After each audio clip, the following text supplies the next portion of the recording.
Oi, eu sou a Grazi e esse é o 15 Minutos com a Bíblia. Estamos nos aproximando do final do quarto livro de Salmos, capítulo 102. Oração de um aflito que quase desfaleceu, derrama o seu lamento diante do Senhor. Ouve a minha oração, Senhor. Chegue a ti o meu grito de socorro. Não escondas de mim o teu rosto quando estou atribulado.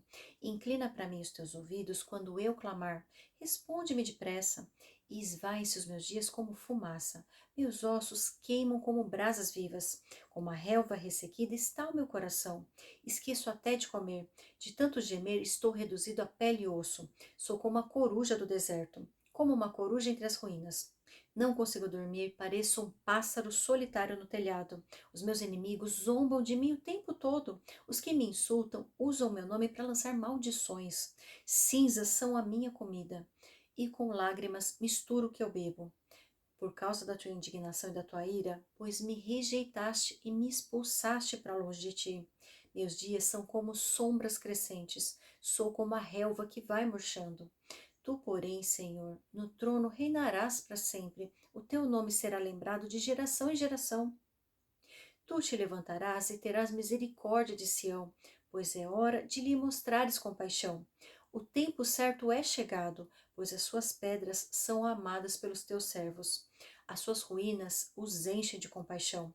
Então as nações temerão o nome do Senhor, e todos os reis da terra a sua glória, porque o Senhor reconstruirá Sião e se manifestará na glória que ele tem.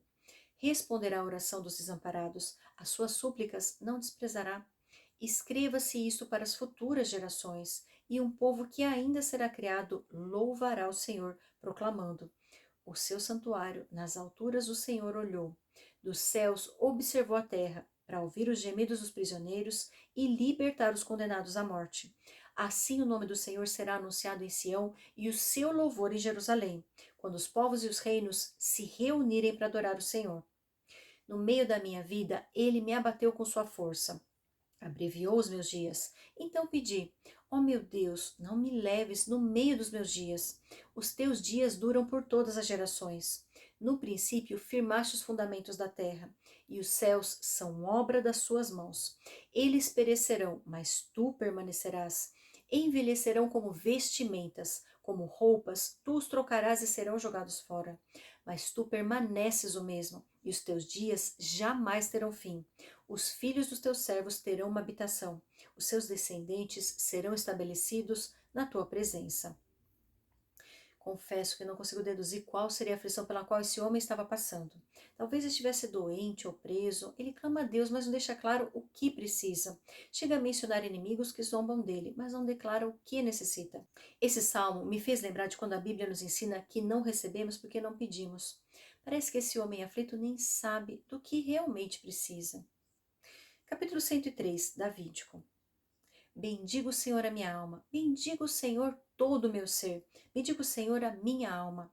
Não esqueça nenhuma de suas bênçãos. É Ele que perdoa todos os seus pecados e cura todas as suas doenças, que resgata a sua vida da sepultura e o coroa de bondade e compaixão, que enche de bens a sua existência, de modo que a sua juventude se renova como a águia. O Senhor faz justiça e defende a causa dos oprimidos. Ele manifestou seus caminhos a Moisés e os seus feitos aos israelitas. O Senhor é compassivo e misericordioso, muito paciente e cheio de amor. Não acusa sem cessar, nem fica ressentido para sempre. Não nos trata conforme os nossos pecados, nem nos retribui conforme as nossas iniquidades. Pois como os céus se elevam acima da terra, assim é grande o seu amor para com os que o temem. E como o Oriente está longe do Ocidente, assim ele afasta para longe de nós as nossas transgressões. Como um pai tem compaixão de seus filhos, assim o Senhor tem compaixão dos que o temem, pois ele sabe do que somos formados. Lembra-se de que somos pó. A vida do homem é semelhante à relva. Ele floresce como a flor do campo, que se vai quando sopra o vento, e nem se sabe mais o lugar que ocupava. Mas o amor leal do Senhor, o seu amor eterno, está com os que o temem, e a sua justiça com os filhos dos seus filhos, com os que guardam a sua aliança e se lembram de obedecer aos seus preceitos. O Senhor estabeleceu o seu trono nos céus e, como rei, domina sobre tudo o que existe. Bendigam o Senhor, vocês, seus anjos poderosos, que obedecem à sua palavra. Bendigam o Senhor todos os seus exércitos.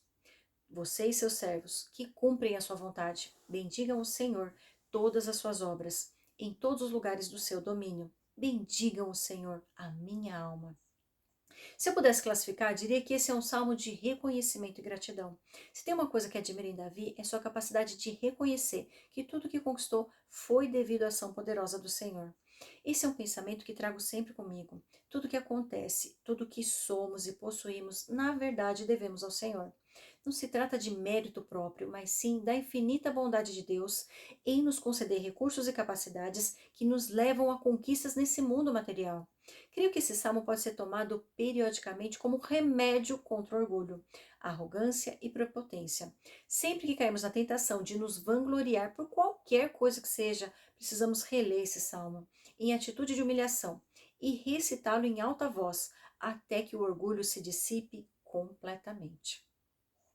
Capítulo 104. Bendiga o Senhor a minha alma. Ó Senhor, meu Deus, tu és grandioso. Estás vestido de majestade e esplendor, envolto em luz como numa veste. Ele estende os céus como uma tenda e põe sobre as águas dos céus as vigas dos seus aposentos. Faz das nuvens a sua carruagem e cavalga nas asas do vento. Faz dos ventos os seus mensageiros e dos clarões reluzentes seus servos. Firmaste a terra sobre os seus fundamentos, para que jamais se abale. Com as torrentes do abismo a cobriste, como se fossem uma veste. As águas subiram acima dos montes. Diante das tuas ameaças, as águas fugiram. Puseram-se em fuga ao som do teu trovão. Subiram pelos montes e escorreram pelos vales, para os lugares que tu lhes designaste. Estabeleceste um limite que não podem ultrapassar. Jamais tornarão a cobrir a terra. Fazes jorrar as nascentes nos vales, e correrem as águas entre os montes. Delas bebem todos os animais selvagens, e os jumentos selvagens saciam a sua sede. As aves do céu fazem ninho junto às águas, e entre os galhos põem-se a cantar. Nos teus aposentos celestes regas os montes. Sacia-se a terra com o fruto das tuas obras. É o Senhor que faz crescer o pasto para o gado, e as plantas que o homem cultiva, para da terra tirar o alimento. O vinho que alegra o coração do homem, o azeite que lhe faz brilhar o rosto, e o pão que sustenta o seu vigor. As árvores do Senhor são bem regadas, os cedros do Líbano que ele plantou. Nelas os pássaros fazem ninho, e nos pinheiros a cegonha tem o seu lar. Os montes elevados pertencem aos bodes selvagens, e os penhascos são um refúgio para os coelhos. Ele fez a lua para marcar estações. O sol sabe quando deve se pôr. Traz as trevas e cai a noite, quando os animais da floresta vagueiam. Os leões rugem à procura da presa, buscando de Deus o alimento. Mas ao nascer do sol, eles se vão e voltam a deitar-se em suas tocas. Então o homem sai para o seu trabalho, para o seu labor até o entardecer. Quantas são as tuas obras, Senhor! Fizeste todas elas com sabedoria. A terra está cheia de seres que criaste. Eis o mar imenso e vasto. Nele vivem inúmeras criaturas, seres vivos, pequenos e grandes. Nele passam os navios e também o Leviatã, que formaste para com ele brincar. Todos eles dirigem seu olhar a ti, esperando que lhes dê o alimento no tempo certo. Tu lhes dás e eles o recolhem. Abres a tua mão e saciam-se de coisas boas. Quando escondes o rosto, entram em pânico. Quando lhes retiras o fôlego, morrem e voltam ao pó. Quando sopras o teu fôlego, eles são criados e renovas a face da terra. Perdure para sempre a glória do Senhor. Alegre-se o Senhor em seus feitos. Ele olha para a terra e ela treme. Toca os montes e eles fumegam. Cantarei ao Senhor toda a minha vida, louvarei ao meu Deus enquanto eu viver. Seja-lhe agradável a minha meditação, pois no Senhor tenho alegria. Sejam os pecadores eliminados da terra, e deixem de existir os ímpios. Bendiga o Senhor a minha alma. Aleluia. Temos aqui mais um salmo de adoração e louvor. Creio que é uma continuação do anterior, pois a eloquência e a empolgação com que o autor narra são características das composições de Davi. O que mais me impressiona é a maneira poética e genial com que descreve cada elemento da criação. Fique imaginando que Davi era um homem reflexivo e contemplativo, que passava horas observando a natureza e se deleitando em constatar que cada ser que já foi criado é uma demonstração singela do seu Criador. Em Romanos 1:20, o apóstolo Paulo declara que é indesculpável não crer em Deus, pois desde a criação do mundo, os atributos invisíveis de Deus, seu eterno poder e sua natureza divina têm sido vistos claramente, sendo compreendidos por meio das coisas criadas, de forma que tais homens são indesculpáveis. Esse texto ainda não havia sido escrito nos tempos de Davi, mas ele já sabia reconhecer Deus através da sua obra. Eu te espero no capítulo 105.